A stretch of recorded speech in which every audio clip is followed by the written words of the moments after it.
रामकृष्णारी माझी आई इथपर्यंत आली बघा राम मंदिराजवळ. डोसकं टेक, डोसकं टेक. क्या बात आहे. आई पकड ग. वा वा वा वा. कित्त लागले रे पहिलं तीर आता.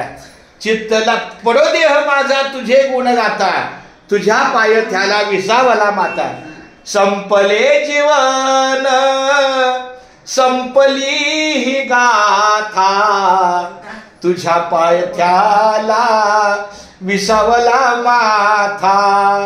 संपले जीवन संपली ही गाथा, तुझ्या पायथ्याला विसावला माथा. उधळला डाव माझा मीच हाती, धावलो उगाच मृगजळा पाठी. धावलो उगाच मृगजळा पाठी. उपेक्षित दारी तुझ्या जगन्नाथा देव, उपेक्षित दारी तुझ्या जगन्नाथा. तुझ्या पायथ्याला विसावला माथा. संपले जीवन संपली ही गाथा, तुझ्या पायथ्याला.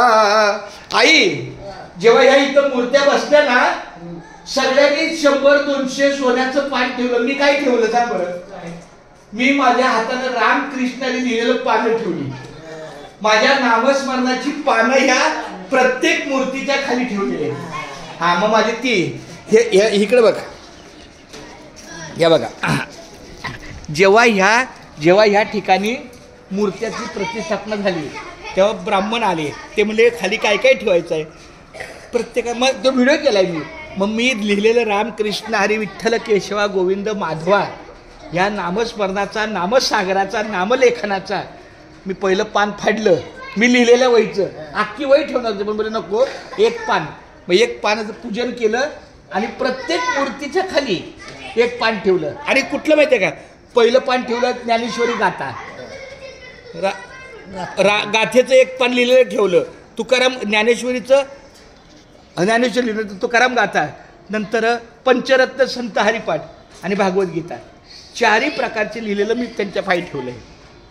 कसं वाटलं. हा म्हणून तो आळंदी तुकार कुठलं तर देवाचं काय म्हणजे घरची बोलबोल नको. आपलं देवाचं कसं